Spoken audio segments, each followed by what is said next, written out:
So at the time I'm doing this, the world has gone coronavirus crazy, and we don't know what's going to happen, and we don't know if schools and colleges are staying open. So I got in. We're going to put up more videos as different places, different locations, just as quick as I can get them up, to be honest. And I've got 20 minutes video space on my phone, so I need to get philosophical behaviourism down to that, which is probably a good thing. Tends to cause students a bit of grief, this one, so I'll try and keep it, I say simple, that's a lot, it's not going to be simple. Okay, so try to think of it as having this linguistic influence from logical positivism. So it's a physicalist theory, so it falls under that section of the specification. But think about logical positivism. So the only way we can make meaningful statements about the world is if it's either analytic and true by definition, or verifiable, either in practice now or in principle in some potential state that we could verify it, and I could tell you what that situation might be like. So if you think about substance dualism, and this is very much a reaction to substance dualism, these claims to a metaphysical mind that can't be seen, that has no extension or location, it's completely immaterial, not verifiable, so not meaningful according to logical positivism. So this idea that we're going to translate statements about the mind into statements about behaviour, because that's the way we can meaningfully analyse and understand the mind. So this is very much a theory of understanding, of meaning, of language in many senses. So hard behaviourism, championed by Hempel, there's this idea that we can do a complete translation of mental terms into physical terms, physicalist terms, or the language of physics. And we can do that without any residue, without anything left over, to the point where we don't even need that term, that pain, that fear, that hope anymore. We can do that complete translation without any loss of meaning at all. A couple of things to worry about there. Firstly, the issue of multiple realizability, which is on your specification. So the issue there is that the same mental state could be manifested in a number of different behaviours. So for example, if you had fear of the bear, one person could manifest that in terms of running away, another person might manifest it in terms of trying to make themselves really big, another person might freeze, another person might cry. So it's very difficult to say that we can make that translation without any loss of meaning. The other thing is that you might show no behaviour at all. So if I've been sad at work all day, how can I understand sadness in terms of behaviour if I didn't show any behaviour at all? Which is where soft behaviourism brings in this idea of dispositions. So a disposition is a potential behaviour. So think back to that logical positivism, verification in principle.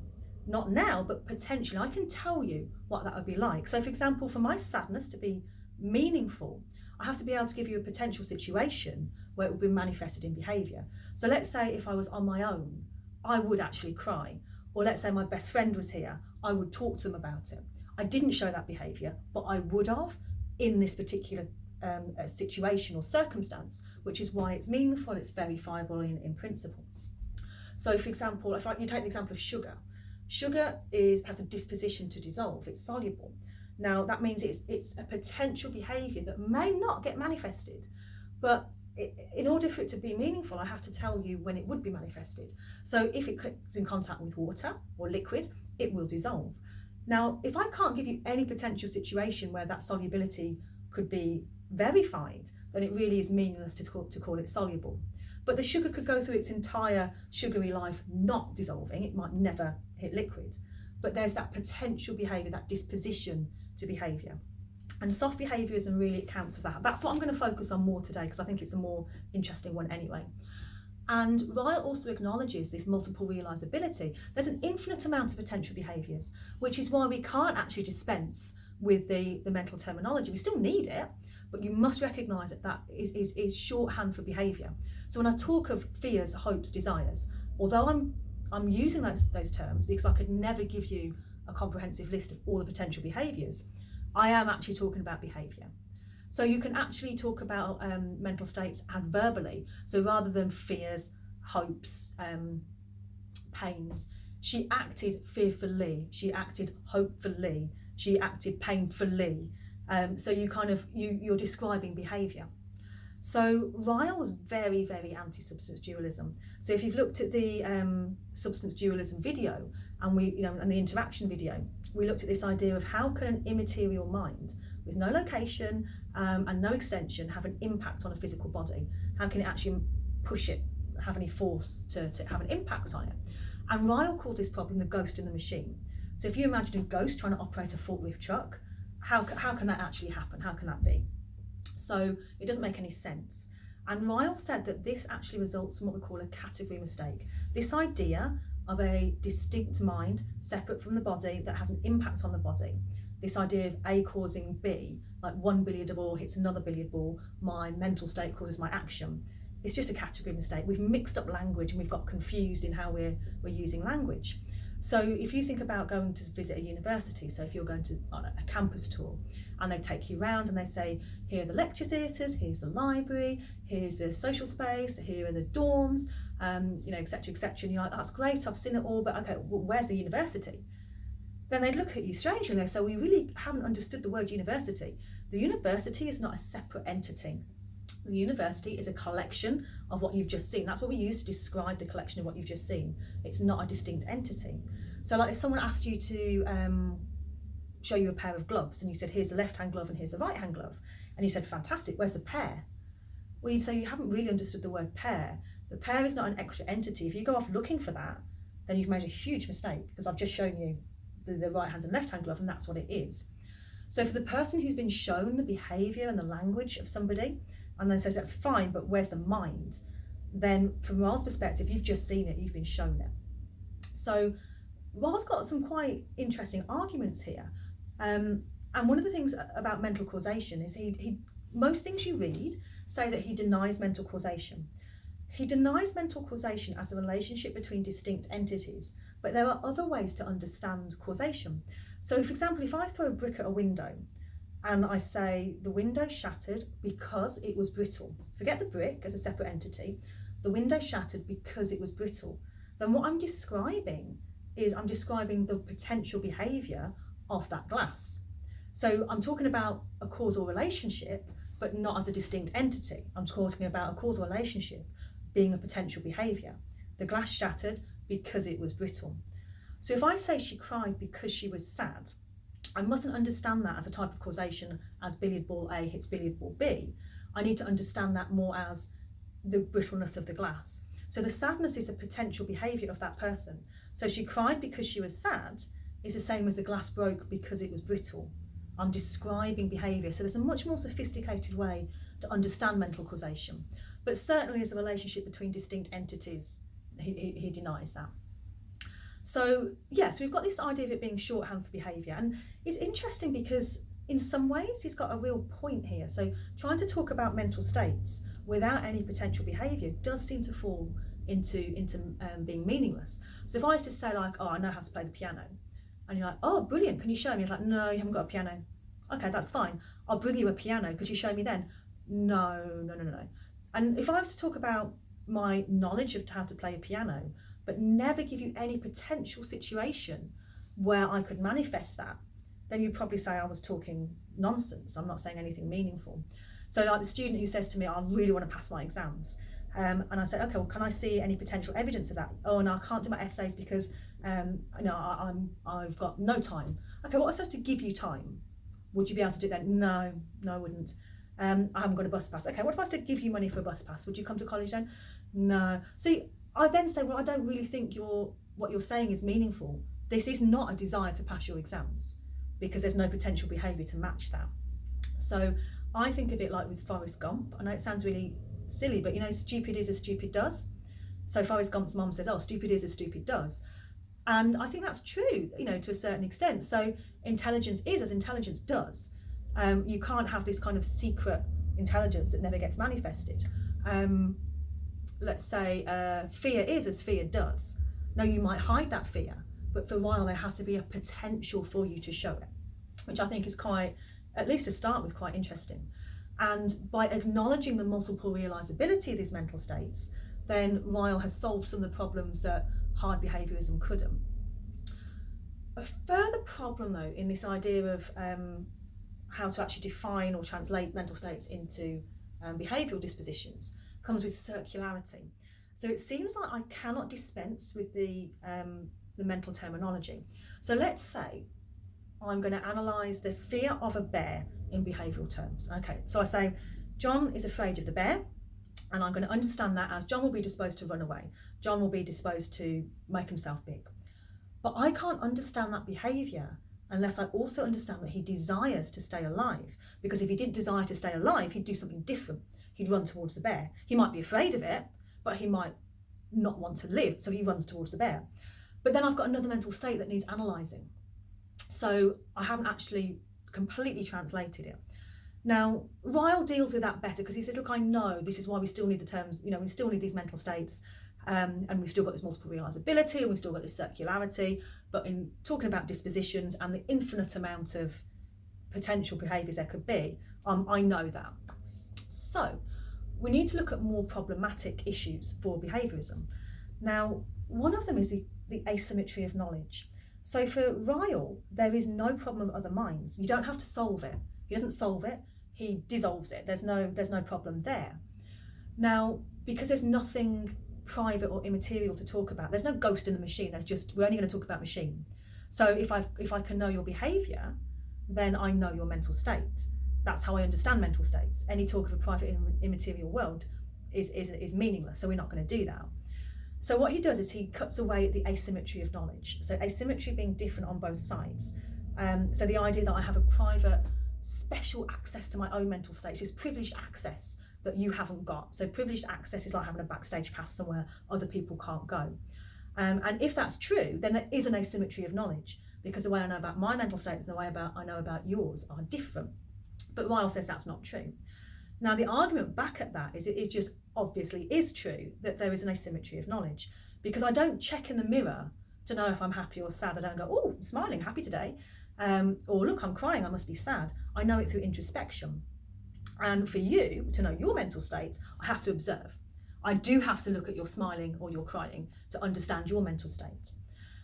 Ryle has a nice response to this, actually. He says that it's not a difference in knowledge in terms of type or kind of knowledge. It's a difference in the amount of knowledge. And he said, actually, the way you know about your own mental states is actually through observation. So what you do is you observe your dispositions.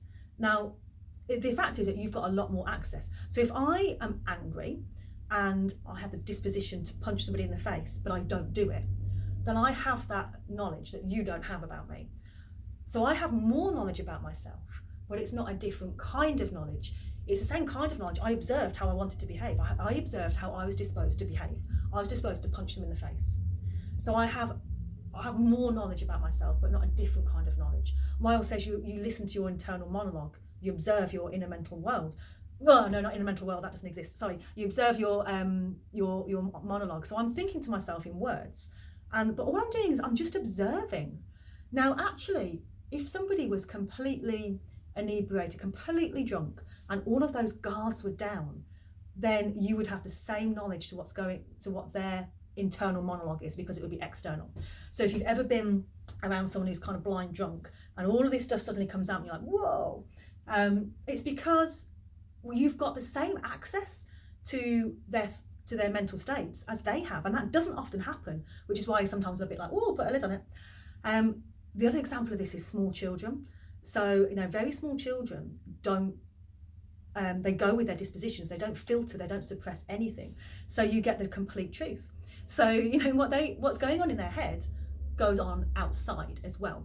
So this idea of whereas we might think it and be disposed to say it, but have to stop ourselves saying it, they don't stop themselves, which is why, you're out with your small children and they're like, I don't like your face. And you're like, okay, that's hugely embarrassing, but, or you're just really rude, and they'll say it because, and if you think about it like that, Ryle's got a point. It's just about a different degree of knowledge, not about a different kind of knowledge. If you think about the things we suppress, when children learn to read sort of in their heads, to start with, they move their lips and they have to suppress that. When we first do maths, think about our mental arithmetic. Well, yeah, it doesn't start off as something in your head. You start off counting physical things, you start off demonstrating it. So a lot of this stuff that is seen as a private inner mental world is actually a disposition to behaviour. You're disposed to say it, you're disposed to show it. It's just that we grow up and learn social etiquette and we stop doing that. I love that response. But probably the strongest response against behaviourism, or sorry, strongest issue of behaviourism, is Putnam's super Spartans.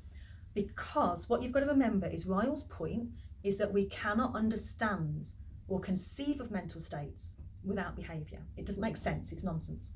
But then the super Spartans, according to Hilary Putnam, are this race of people who show no pain. And neither do they have pain, the dispositions to pain behaviour. So it's not, these people are so strong and so tough that they'd walk across broken glass and they would never show any pain.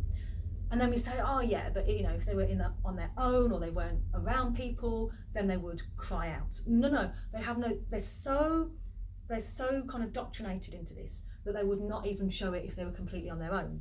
So it's not like they'd shut the room and cry. There's no potential behaviour.